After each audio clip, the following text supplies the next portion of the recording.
আসসালামু আলাইকুম প্রিয় ফেসবুক বন্ধুগণ। আসলে ইদানিং যাবত আমি ফেসবুকে দেখতাছি যে আমার নামে অনেকে অনেক দুর্নাম এবং আমার নামে বাজে কিছু কমেন্টস করতেছে। এগুলা সবাই তারা তাদের ভিউ পাওয়ার জন্য বা ফ্যান ফলোয়ার বাড়ানোর জন্য তারা আমার নামে মিথ্যা প্রচারণা চালাইতেছে। আপনাদেরকে কিছু পয়েন্ট বলি, সেই পয়েন্ট অনুযায়ী আপনারা বুঝতে পারবেন। ওখানে একজন আছে কি মেহেদি করে নাম, মেহেদি বলতেছে যে আমি নাকি তাদেরকে ফোন কইরা বলছি যে আপনারা সেনাবাহিনীতে আসেন। এই মেহেদিকে আমি কখনোই চিনতাম না, বরং ইয়াসিনকে আমি চিনতাম। কারণ ওই ইয়াসিন আমাকে এই সেনাবাহিনীতে যোগ দেওয়ার ক্ষেত্রে ওর নিজের মোবাইল দিয়ে আবেদন করছিল।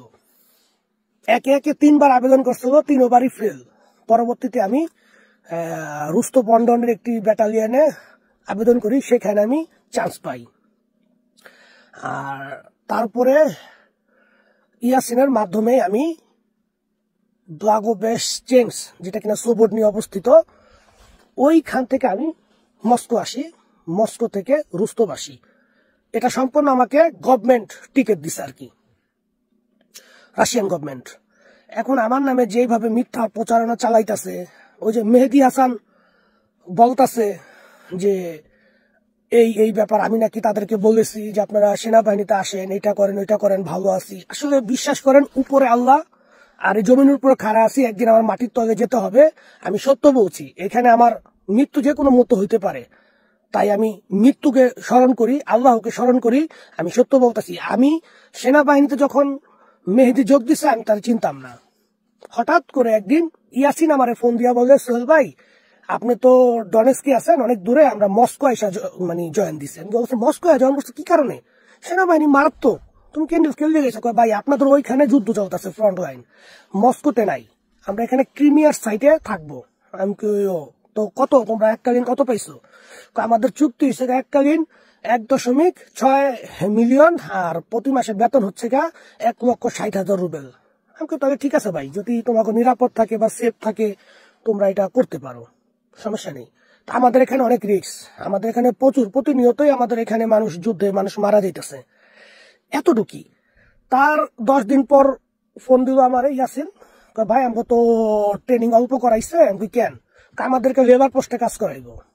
আমি হইতেও পারে, কারণ তোমাকে তো বেতন কম, হইতেও পারে। তার 10 দিন পর, 10 থেকে 15 দিন পর আমার ফোন দিয়ে বলতেছে, ভাই আমার সাথে একটা বাঙালি ছেলে আইছে, ওর নাম হয়েছে মেহেদি হাসান। তো ওই ছেলেটা ওই রাত্রেবেলা আমরা একজনকে উদ্ধার করতে গেছিলাম, তো রাত হয়ে গেছে। তা আসার পথে হঠাৎ করে ড্রোনের শব্দ পেয়ে আমরা গাড়ি থেকে নাইমা দৌড় দিই। তো দৌড় দেওয়ার পর ওই মেহেদি হাসান করছে কি, গাছের নিচে গিয়ে দৌড়ায় গিয়ে পলাইছে, কিন্তু গাছের নিচে বম ছিল, বম। তো বম থাকার কারণে ওই মেহেদি হাসানের একটা পাও উইরা গেছে বমে। আমি কও কি?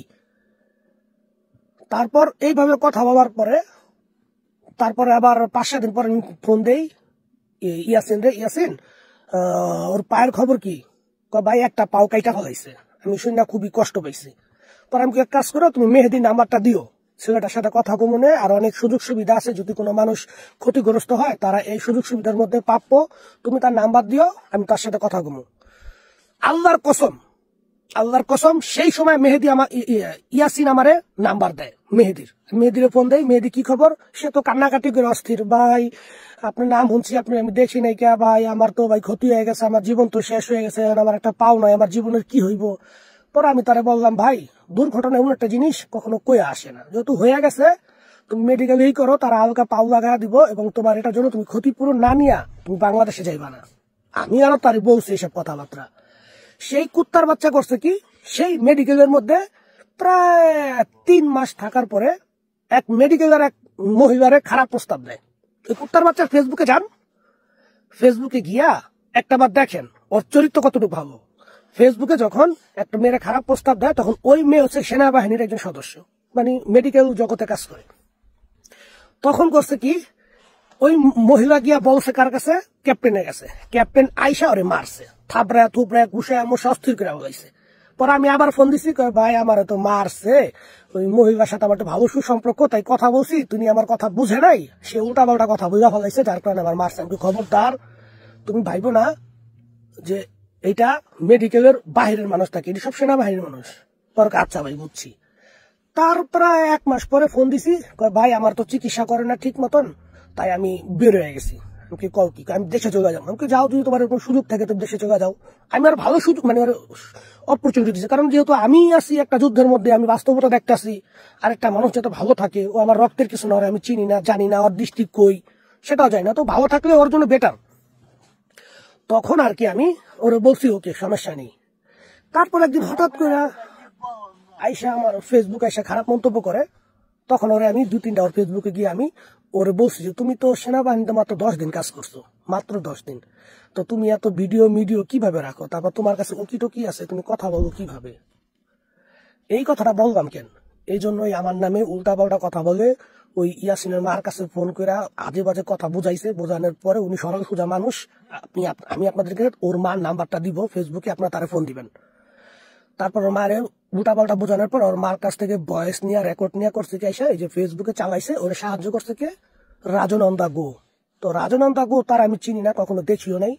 সেই কথাগুলো সত্য বলছে যে আমি সিনোপেক কোম্পানিতে ছিলাম এবং সর্বপ্রথম আসছি, এই কথাটা সত্য। কিন্তু আমি তার ব্যবস্থা গ্রহণ করব। মস্কোতে গেলে আমি তার নামে মামলা দিব এবং এই সত্যতা প্রমাণ দিতে না পারলে তাকে এই দেশে জেল খাটানোর জন্য আমি আবেদন করব, কারণ সে আমার মান সম্মান নষ্ট করতেছে। ওকে, এই পর্যন্তই। বাকিটা আমি ওই ইয়াসিনের মার নাম্বার দিব, আপনারা নিজেরা ফোন দিবেন এবং যোগাযোগ করে জানতে পারবেন যে আসলে আমি সত্য না মিথ্যা। Bye bye.